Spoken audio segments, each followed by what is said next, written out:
The only thing stronger than fear for self, for us, was fear of letting your platoon mate down, or fear of getting your friends killed. That, to me, is the greatest fear of all. And I would go back in the trenches right now in a split second with my brothers. I would go back in that environment right now. But I would never wish it on my own children, and I hope they never see it. I'm a firm believer that shared hardship and suffering is one of the best ways to bring people together towards a common goal, to break down barriers, to form a brotherhood, a sisterhood. I firmly believe that all people want good things. We just disagree on how to get from point A to point B, and that's where we mount our defenses and lose sight of the big picture. But if you can take a step back, remove your ego and emotion from the picture and find common ground, that's where you can influence and share your vision to complete your objective. And that's applicable in everything we do. That's applicable in combat. It's applicable in business and medicine. To be clear, I messed up plenty of times. And my platoon let me know about it. I messed up plenty of times. But still just trying that never-ending pursuit to be better and to accept responsibility for your failures and promise you will do better. That regardless of my rank, of where I stood, or of what kind of power differential I was, if I saw something wrong like that and I knew someone would get hurt, that I would stand up and speak and not let something like that ever happen again. We see things happen all the time that we know aren't right. Sometimes you just know deep down that that's not right, and you choose your battles. I think it's important to choose what battles you stand up for, but there are some battles that you should never ever stand down from. I could list a long list of names of people we've lost since then. That the void created by those warriors that would certainly have done good for this world, that we owe it to them to be a positive mark in this world. I could go on of the people who have sacrificed and were much braver than I could ever be. And that does a couple things to you. It humbles you for life. I think if you remember that, right? Knowing that no matter what you do in this lifetime, it will never be enough. And not that it's a comparison, but that pursuit is important. But it made me want to fill in that void, to make up for the good they would have done. And that's how a lot of us honor our friends. That's certainly how I honor my friends. And for me, that's being as impactful as possible to this world.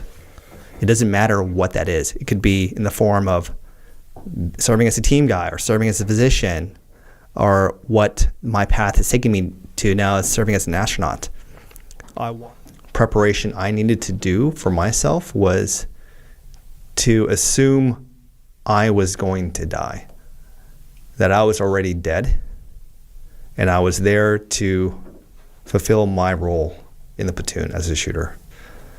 And that was liberating for me.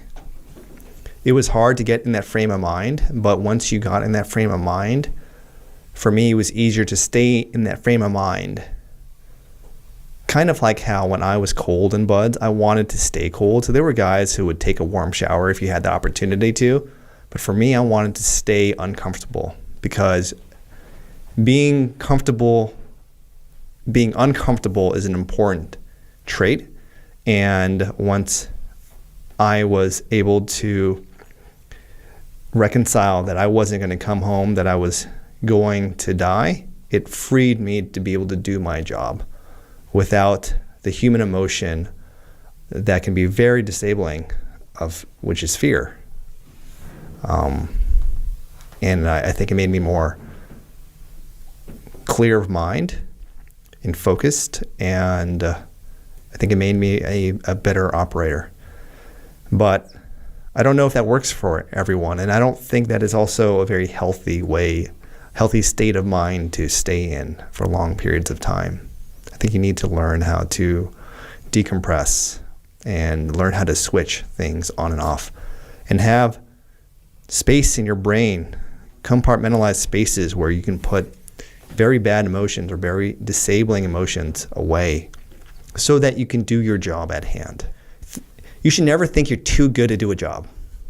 And I think you should be like that in everything you do.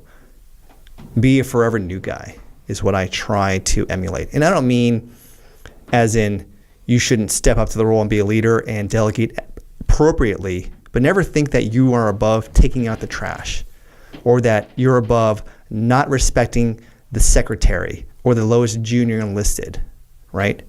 I mean, I was there, you were there, we were both E1s. You're the bottom of the food chain, mopping floors, taking out the trash. And I remember what Tony Frady said to me when I first showed up. He's like, never think you're too good to take out the trash. And I take that to heart.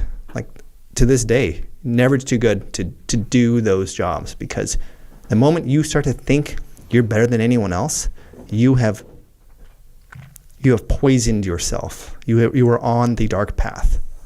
So giving out parking tickets was, well, I'm thankful I got to give out parking tickets to really nice cars at universities. And you just learn to optimize your day. Like, you can't make more hours in a day. And this is when I learned that becoming a morning person was a better way to optimize my day. So, and I am not a genius by any means. I consider myself very average physically, mentally.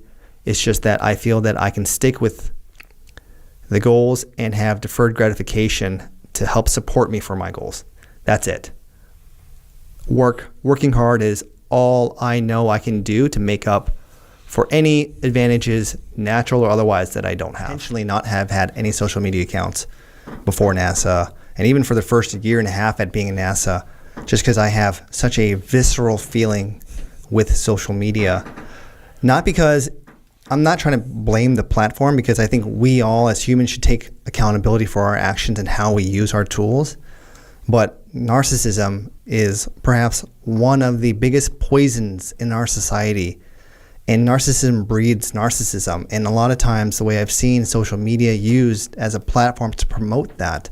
And when children see that self-promotion, that self-idolization, they then want to be YouTube stars. And I'm not saying that's a bad thing. I think people should pursue their dreams, but I think it requires some self-reflection and thoughtfulness as a society of what we value. And when you have narcissism as a valued trait, you are by definition putting yourself above others. And I think that is not sustainable for a growing and evolving society. And that's why I find service very sustainable. Because by definition, you are putting others before yourself. One of my favorite quotes is from Dr. Martin Luther King.